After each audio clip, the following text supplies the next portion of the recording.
Hello everybody, my name is Isaac and I wanted to deliver my Legacy Leadership Capstone Project to you from my home. And I just want to start off by saying I've had a wonderful 12 weeks in this program, and I thought that I would start off by telling you a little bit of my story and how this class has impacted me both personally and professionally, and share with you the moment that I had an aha experience. And so in order to do that, I want to start off by giving you a little bit of background of where I've been in the last couple of years and what I've been doing and what's brought me to where I am as a person now. So in my undergraduate studies at down in Boulder, I was studying literature to be a teacher, and my senior year of college I had decided that I wanted to buckle down an English lit major. It's very intensive reading, writing, just long hours into the night, and I was currently bartending and working a job that wasn't conducive to studying, and so I thought that I would get an on-campus job. And the first ad that I saw was a scientist for the Institute of Behavioral Genetics on campus, and he needed someone that would just sit and do some microscope work for him. No experience necessary, flexible hours, seemed perfect. So I met with him. I think he tried making a connection to me, talking to me once he learned that I was a lit major, about all kinds of science fiction novels and literature, and I just kind of went along with it, but I had no idea. I had no contribution to the conversation. So we agreed that it'd be a good fit and I'd give it a shot. And so he basically was studying aging and longevity, lifespan, on these microscopic worms called nematodes, and he would subject them to various types of stress. It's a process called hormesis, and so he actually would subject these microscopic worms to high amounts of heat, high amounts of oxygen or oxygen deprivation, things of that nature, and also mess with their diet to a degree. And he would compare that and see if that had any effect on how long a worm lived compared to the control group. So I'm instructed to look at this microscope for hours on end and just take hundreds and hundreds of these microscopic worms and sort out the dead ones from the alive ones. And we used a very small pick, like a magnesium or titanium fine pick that would sort out these worms from these petri dishes. And you had to be very precise, because you could easily jab one and kill it, which was bad. That would skew the numbers. Or you could easily poke down into the auger, and then the worms could burrow down in there, and then that again would skew the numbers. So you had to be very precise, very diligent, and it only took a short period of time for Jim, the scientist, and I to both realize that I actually was picking it up pretty quick. And so in a short amount of time, he thought that I would be transferring about 2 to 3 worms on any given swoop that I could transfer over to the next petri dish. And within a couple of weeks, I was actually breaking scientific records in this particular lab. So it was kind of funny. I was actually transferring about 8 or 9 worms at a time and having a blast doing it in some strange perspective. But Jim started making a joke, asking me if I had ever done this before. I think he began to become skeptical that I was a spy, or maybe he was the subject of some experiment or something. I should have jacked with him, but I didn't. I told him, no, I've never done this before. And then the ongoing joke became that Isaac was probably a jeweler in his last life, or should possibly think about going into being a jeweler. So anyway, I ended up graduating with my undergrad degree, going into the graduate school for teaching, and I kept my job there, and I got on full-time and kind of progressed through and moved up and had a couple people working with me to maintain all of the solutions and the media for these scientists. So all that to say, I kind of realized I don't think I want to pursue a career in behavioral genetics or work in a hospital or anything like that. So I quit. I moved back to Hawaii. My sister was starting a family. My mom is out there, and I thought, well, it'd be good to be back with the family. So I moved back to Hawaii, not really knowing what I was going to do, but just felt called to do that. So I kind of resorted back to some of my restaurant experience and got a job working at a really nice beachfront kind of restaurant bar, and just to get my foot in the door, I was bussing tables. I was doing whatever I needed to do to make some money and to get going again and figure out what I wanted to do. Within a short period of time, I ran into some people that I knew growing up that I had tutored their children about 10 years past, and I'd always known that they had their own business, but it turns out that business was a business in fine jewelry, high-end diamond sales, engagement and bridal jewelry, diamonds. And so I ended up interviewing, and next thing I know, I'm in a 90-day program to learn all about diamondology and the art and science of diamonds. And next thing I know, I'm back under the microscope, not over the microscope, looking in the microscope, but I was back sitting at a microscope for several hours a day, studying stones, studying diamonds, working very finely with my hands.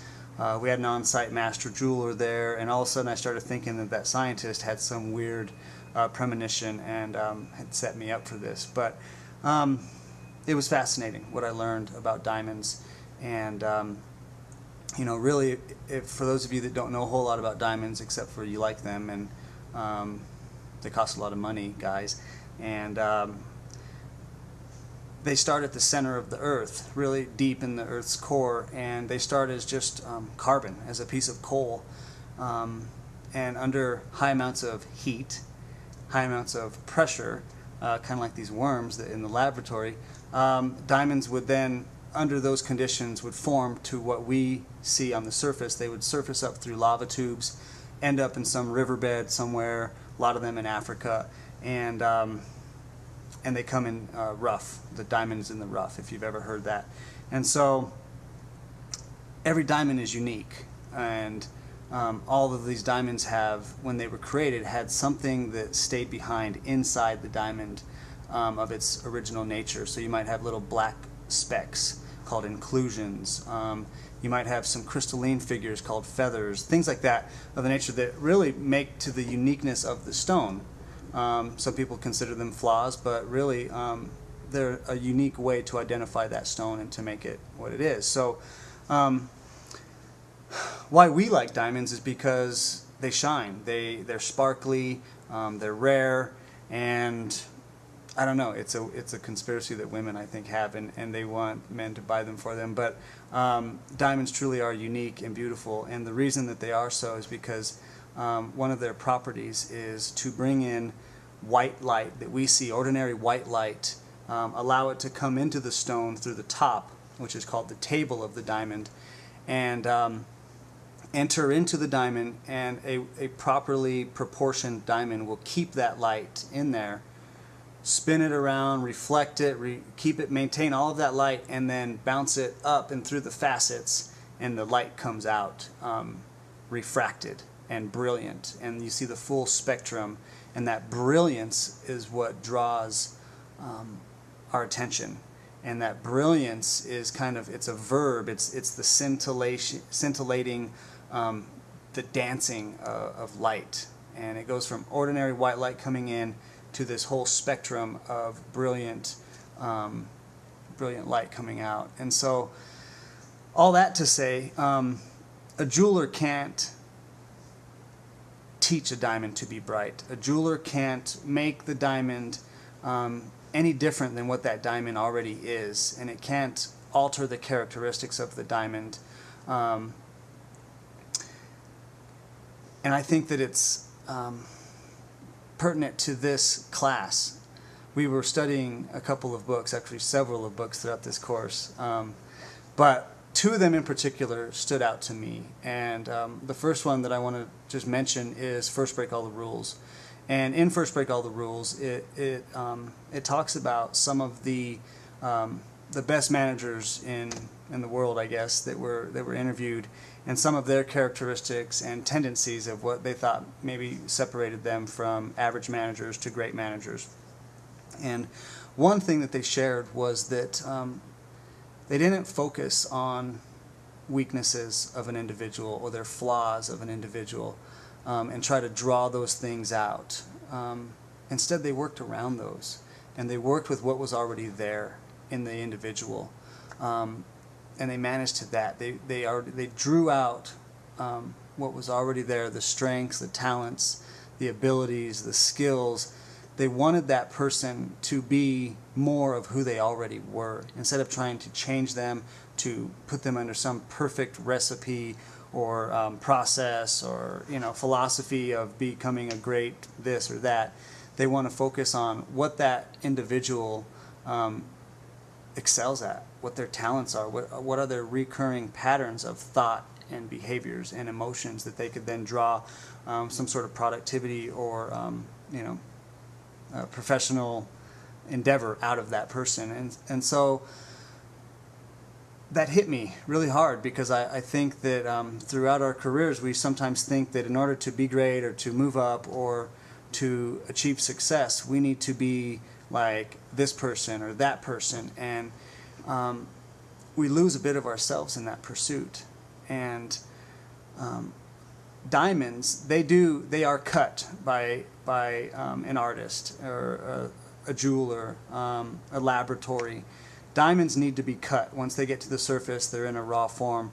There is a mathematical equation to cut a diamond perfectly in order to retain the maximum amount of light, to reflect that light inside the stone, and then ultimately to refract it back to the eye of the man or the woman or the loving couple that's getting engaged or whatever it is, celebrating an anniversary. And I think as humans, we come cut perfectly in who we are.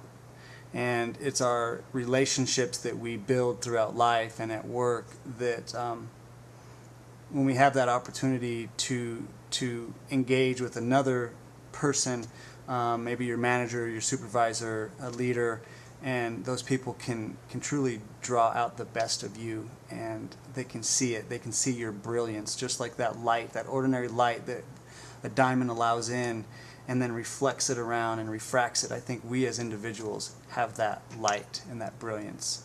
And if we can trust in our innate goodness and uniqueness and embrace that, I think that we truly can have a legacy of greatness, of a legacy leadership, as this class is called. And one more book that we studied was called The Servant. And in The Servant, it was a parable, and it kind of shifted the whole paradigm of leadership and how an organization works. And instead of the leader being at the top, they flip it upside down, and the leader is at the bottom, and the leader serves up. And so that we can all be facing, the leader faces up to us, and then we're facing up to the patient or to the customer.